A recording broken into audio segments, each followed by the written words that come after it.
I want you to focus closely on what is unfolding right now, because this is not just another geopolitical headline. It is a moment that signals a major shift in how global power is being exercised. China has delivered a direct warning to President Trump regarding any blockade or disruption of the Strait of Hormuz, and the language used is unusually sharp, carefully chosen, and unmistakably serious. Chinese officials reportedly told the United States that if their energy lifeline is touched, they will respond if it is threatened. Those words matter more than they might seem at first glance. This is not routine diplomacy. It is not a symbolic statement meant for public consumption. It is a clear strategic warning from one major power to another, indicating that actions in the Gulf could trigger consequences far beyond the region itself. To understand why this matters, you need to see the bigger picture behind it. This is not just about the Strait of Hormuz, and it is not just about Iran. It is about the structure of global power itself. The question being tested here is whether the world continues under a system where the United States can act unilaterally in critical regions without resistance, or whether we are entering a new era where multiple great powers actively intervene to protect their own interests, even if that brings them into direct tension with Washington. The answer to that question will shape global economics, international security, and the stability of entire regions for decades. China's decision to issue this warning is not random. It comes from a position of necessity rather than choice. For decades, China has avoided direct confrontation with the United States. Its strategy has been focused on steady economic growth, gradual military modernization, and careful diplomatic positioning. Open confrontation has traditionally been avoided because stability has served China's rise. But that approach has limits, and those limits are now being tested. The core issue is energy. China imports a significant portion of its energy needs from the Persian Gulf, and those supplies pass directly through the Strait of Hormuz. Roughly 40% of China's imported energy flows through that narrow maritime route. That makes it not just important, but essential. If that corridor is disrupted, the consequences are not minor. They are systemic. Factories would slow down or shut. Cities could experience power shortages. Transportation networks would face disruption. Entire sectors that depend on continuous fuel supply would come under pressure. This is not a manageable inconvenience. It is a threat to the stability of the Chinese economy itself. This is why China is reacting so strongly. From Beijing's perspective, any action that endangers the flow of energy through Hormuz is not just a regional issue, but a direct threat to national survival. And when a state begins to view a situation in those terms, its behavior changes fundamentally. It becomes far more willing to issue warnings, take countermeasures, and signal that it will not remain passive. So when Chinese officials say, if you touch our energy lifeline, we will respond, they are not speaking in abstract terms. They are signaling that if U.S. actions in the Gulf lead to prolonged disruption, China will not accept that outcome without resistance. The ambiguity in their wording is also intentional. They are not specifying exactly what response will look like, and that uncertainty is strategic. It keeps all options open. To understand what comes next, we need to examine what response could actually mean in practice, because this is where the situation becomes more serious. China has several possible paths it could take, each with different levels of escalation and risk. The key point is that none of them are purely symbolic. Each carries real consequences for the United States, the region, and the global system.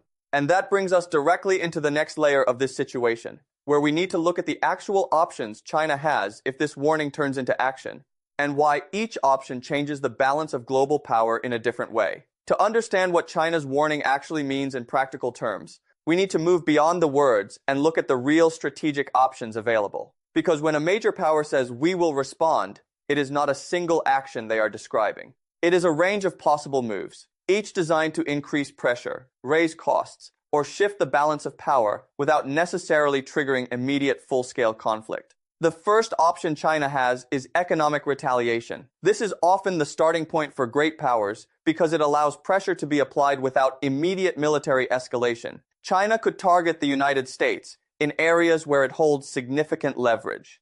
One of the most obvious is rare earth minerals. These materials are essential for advanced technology, including electronics, defense systems, and high-performance manufacturing. If China restricts exports of these resources, American industries would feel the impact quickly, especially in technology and defense sectors that rely on stable supply chains. Another economic lever is U.S. government debt. China holds a large amount of American Treasury bonds. If China were to reduce its holdings or begin selling them aggressively, It could increase borrowing costs for the United States, create instability in financial markets, and put pressure on the dollar. While this would also carry risks for China, it remains a theoretical tool of financial pressure.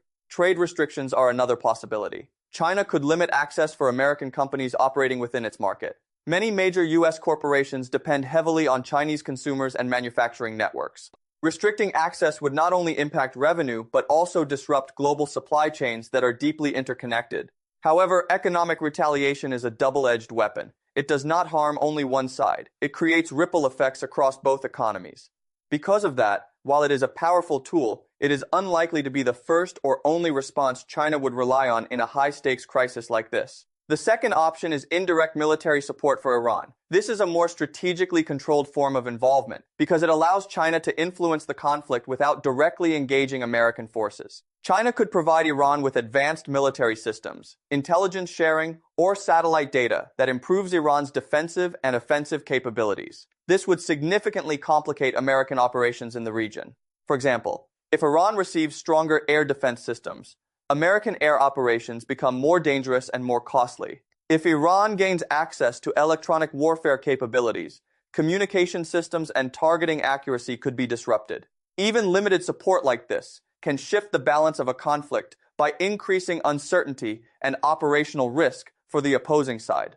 China could also strengthen Iran economically, helping it withstand sanctions or blockades for longer periods. That would extend the duration of any conflict, increasing costs for the United States and reducing the likelihood of a quick resolution. On the diplomatic front, China could also use its position in international institutions like the United Nations to shield Iran politically.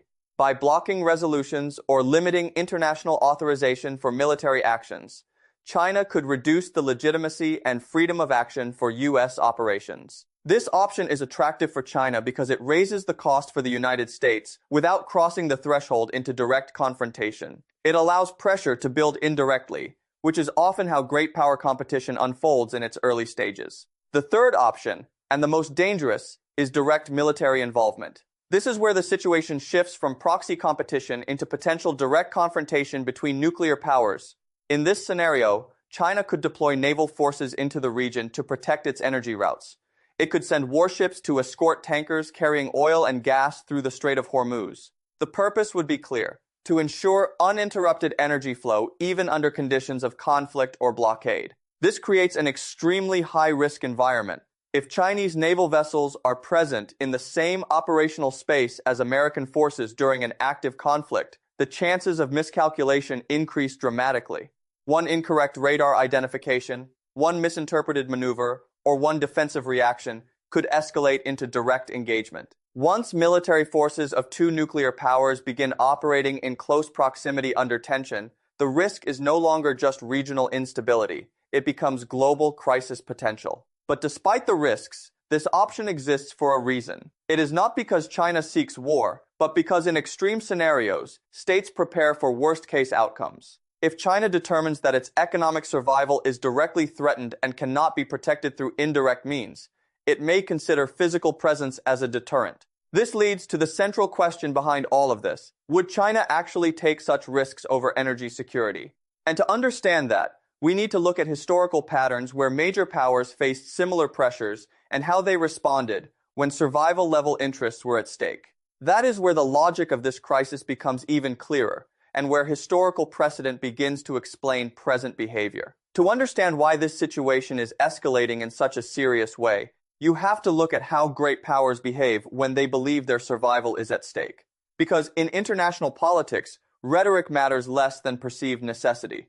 When a state believes its core economic or strategic lifelines are under threat, its behavior changes in ways that can become extreme very quickly. From China's perspective, the issue is not simply political disagreement with the United States. It is about control over an energy route that is essential to its economic functioning. If that flow is disrupted for an extended period, the consequences are not theoretical. They are structural. Factories would slow down, supply chains would break, and entire regions of economic activity could experience severe disruption. In that context, the question is no longer about preference or diplomacy. It becomes about survival planning. This is why China's warning carries such weight. It is not issued lightly, because China has historically avoided direct confrontation with the United States. For decades, its strategy has been based on economic expansion, careful diplomacy, and avoiding situations where military escalation becomes likely. That approach has worked well for its rise. But strategies built on stability can collapse when external pressures threaten core vulnerabilities. At the center of this vulnerability is the Strait of Hormuz. This narrow passage is one of the most important energy choke points in the world. A significant portion of global oil shipments passes through it, including a major share of China's imports. This means that any disruption in that region does not stay local. It spreads globally, but China feels it in a particularly direct and immediate way. This is where historical comparison becomes useful. When major powers have faced similar existential economic threats in the past, their responses have not always been cautious. One of the most commonly referenced examples is Japan before World War II. In 1941, the United States imposed an oil embargo on Japan. At that time, Japan relied heavily on imported oil to sustain its military and industrial systems. The embargo created a situation where Japan's long-term economic and military functioning was in serious danger. Japan was faced with two choices. One was to accept American demands, which would have meant a significant reduction in its strategic independence. The other was to seek alternative energy sources by force, which ultimately led to military expansion and the attack on Pearl Harbor. Regardless of how one evaluates that decision today, it was driven by perceived necessity under extreme pressure. The reason this example is relevant is not because China and Japan are identical situations. They are not. The global system is different, military technology is different, and nuclear deterrence changes everything. But the underlying logic of state behavior under existential pressure remains important. When a major power believes it is being forced into a position of long-term vulnerability, it begins to explore all available options, including military ones. China is not Japan, and this situation is not 1941. However, the strategic structure has a similar tension point. A powerful state depends on external energy flows that pass through a region influenced by another major power's military presence. When that flow becomes unstable due to conflict or blockade, the dependent state faces a difficult calculation between accepting vulnerability or taking steps to secure its access. This is why China's warning is so carefully constructed. It is not saying that war is inevitable. It is saying that continued disruption will force responses. The ambiguity is deliberate. It allows China to maintain strategic flexibility while signaling seriousness. At the same time, it is important to understand that China's position is not purely aggressive. It is defensive from its own perspective. It views energy security as a non-negotiable requirement for maintaining domestic stability and economic growth. Any prolonged disruption is interpreted not just as an inconvenience, but as a direct challenge to national resilience. This brings us back to the Strait of Hormuz itself. The reason this narrow waterway holds so much global importance is because it functions as a critical choke point in the global energy system. A disruption there does not just affect one country or one region. It sends shockwaves through global markets, impacting prices, supply chains, and economic stability worldwide. When the United States considers military or strategic actions in the Gulf, it does so from the perspective of regional objectives. But for China, those same actions are viewed through the lens of systemic risk. This difference in perspective is what creates tension between the two powers. From Washington's point of view, controlling or influencing events in the Gulf has long been part of maintaining global stability and strategic balance. From Beijing's point of view, any action that risks interrupting energy flows is a direct threat to its economic foundation. This mismatch in strategic interpretation is what makes the situation dangerous, because both sides believe they are acting defensively, yet both sides' actions are perceived as threatening by the other. And when that happens in international relations, especially between nuclear powers, the margin for misunderstanding becomes extremely narrow. That is where the next stage of this crisis begins to emerge, where China's warning starts to shift from rhetoric into potential action, and where the global system begins to feel the pressure of a new and more unstable balance. Once you understand the logic behind China's warning, the next question becomes even more important. What happens if that warning is not just words? Because in global politics, statements like this are rarely made without at least some level of readiness to act. The real issue is not whether China wants confrontation, but whether circumstances could push it toward measures it would normally prefer to avoid. If the disruption in the Strait of Hormuz continues, and China believes its energy security is being directly affected, the situation moves from warning into implementation. At that point, China's responses would not be theoretical anymore. They would become visible shifts in military, economic, and diplomatic behavior designed to protect its core interests. One possible scenario is expanded military assistance to Iran. This does not require China to directly engage American forces, but it can significantly change the balance of power in the region. China could provide Iran with more advanced air defense systems, which would make air operations more difficult and more costly for the United States. It could also provide missile technology or intelligence support that improves Iran's ability to track or respond to military movements. Even without direct confrontation, this kind of support changes the operational environment. It increases uncertainty for American planners, raises risks for pilots and naval forces, and makes any military campaign more complex and expensive to execute. Another layer of support could involve electronic warfare capabilities. These systems can interfere with communications, disrupt radar, and reduce the effectiveness of advanced military coordination. In a modern conflict, where communication and data systems are essential, even partial disruption can create significant challenges. China could also strengthen Iran's ability to withstand economic pressure by maintaining trade channels, providing alternative financial systems, or increasing bilateral economic cooperation.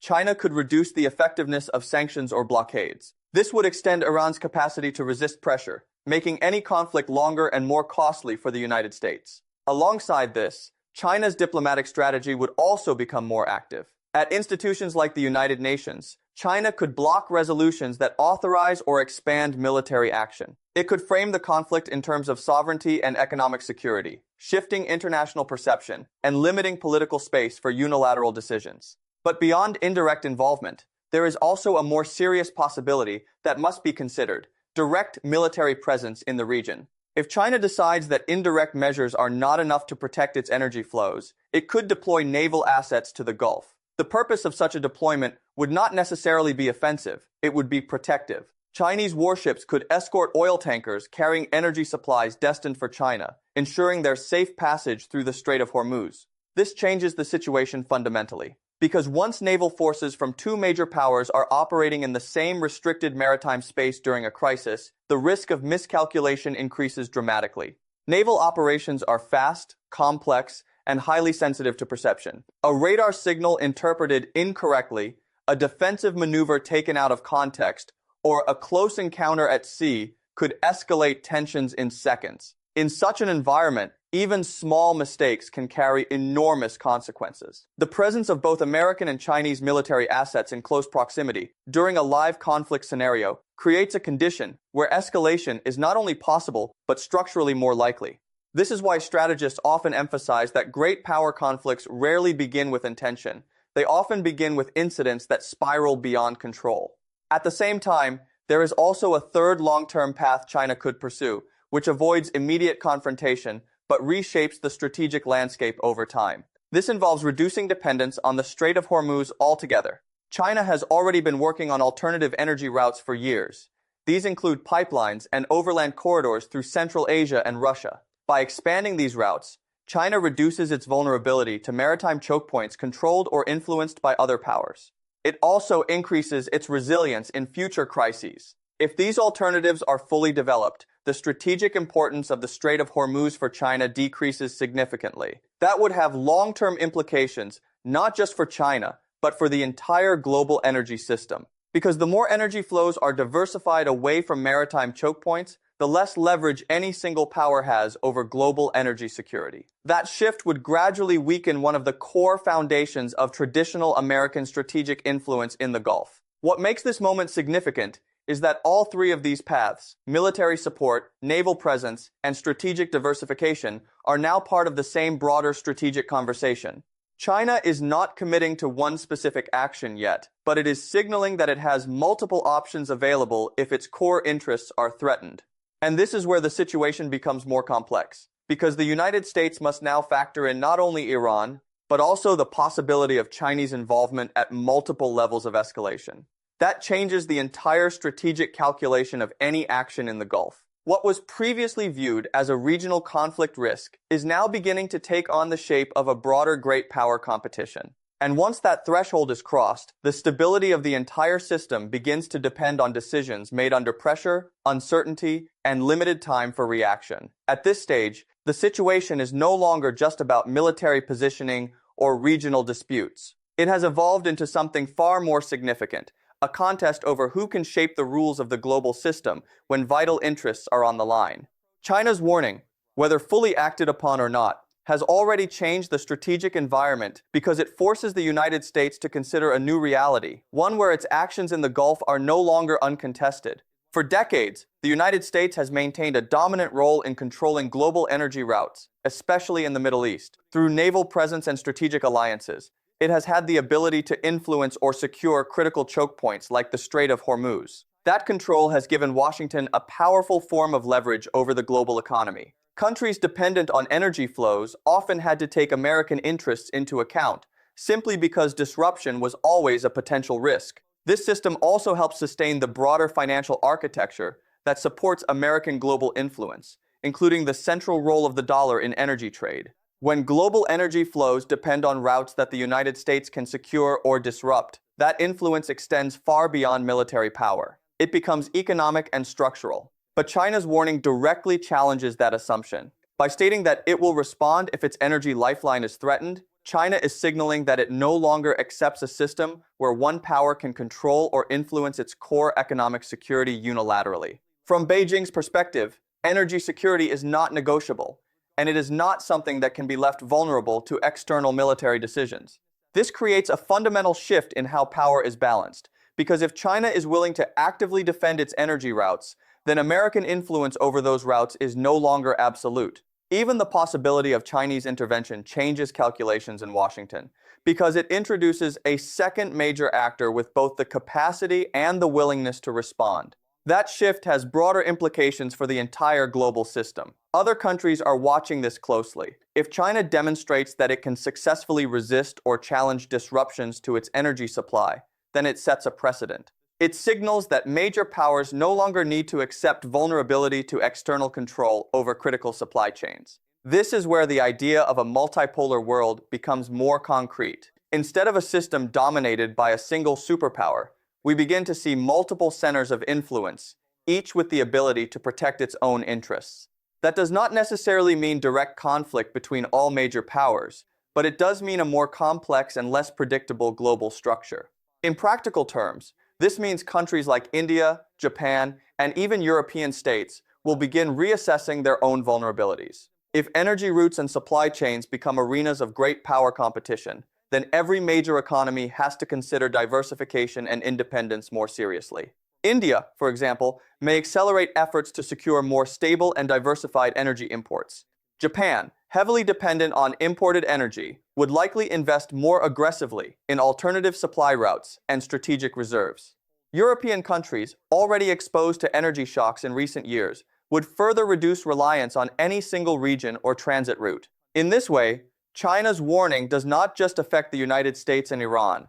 It ripples outward into the entire global economic system. It influences how nations think about security, trade, and long-term stability. At the same time, this shift introduces more uncertainty into the system. When one dominant stabilizing force is replaced by multiple competing powers, coordination becomes harder. There is less predictability in how crises will be managed. Small incidents have a higher chance of escalating because there are more actors with overlapping interests and fewer universally accepted rules.